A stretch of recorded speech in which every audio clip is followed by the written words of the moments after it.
Sometimes you're just like, I've fussed enough.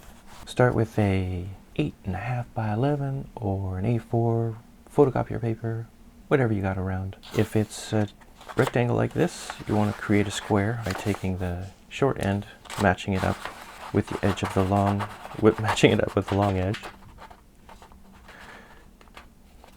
As close to a perfect point as possible, and then work your way out, holding this part down so it doesn't slip. I like to really fold down these edges. It'll just make it easier for the remainder of the folds. Now you'll have this excess area up here. You can cut off because that will not be part of the design.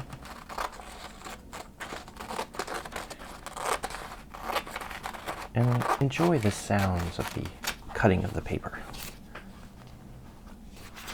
I enjoy the sounds of working with paper. So I just turned the long edge towards me. It's a triangle.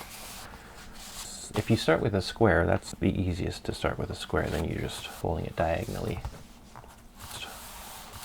I like doing this part. And then you turn it around so the long edge is facing you. And you're going to fold that long edge over onto itself, trying to match it up to the edge as best as possible. And you're going to fold this down and give it a good fold. Give this a good fold. Now we have that in half. Now we're going to fold this in thirds, but before we do that, I just want to find out where that point is so it'll fold easier.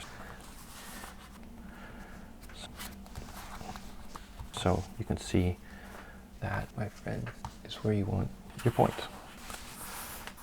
You're going to use that to create what I think looks like a snow cone.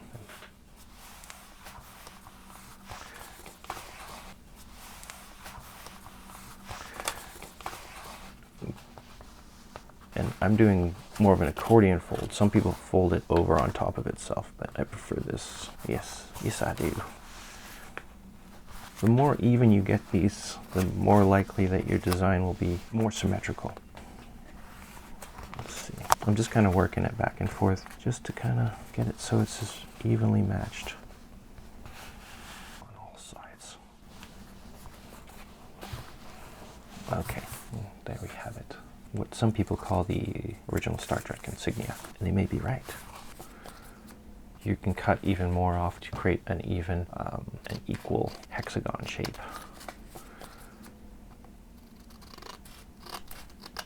So there you go. Now you have your snow cone. What I would do if I were you, I would do it like you're on the work line where you're just fold about 10 or 20 of these and then that part's done, and then you can just get into the creative aspect of it. This one's actually going to be quite simple, I believe. We'll see, shall we see.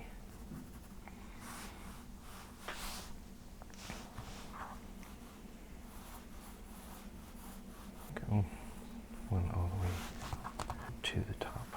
That's what I'm going for. Something like that, but maybe more like that. Like that? Huh. This ends up looking like... So we're going to cut off all the dark parts and keep all the light parts.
dirty this eraser is. For all I know, I'm making my design very dirtier.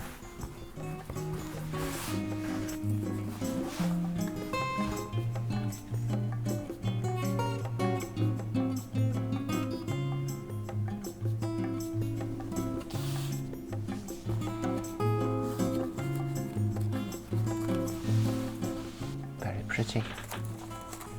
Pretty date. So pretty. Okay, don't laugh at me. I always have trouble. It's like when I'm at grocery shopping and I can't get the bag open. Okay. Sweet.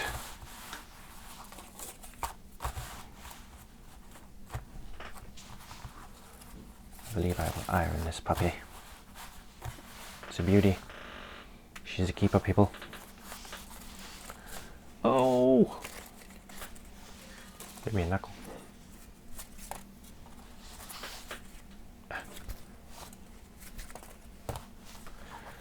Okay, that was too big. But it looks more like a star than some of the other ones I've done.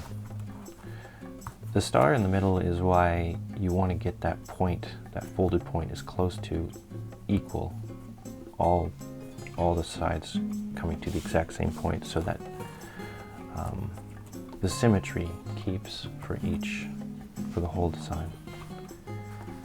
But still, it's quite good. I hope you give it a whirl. If you like the video,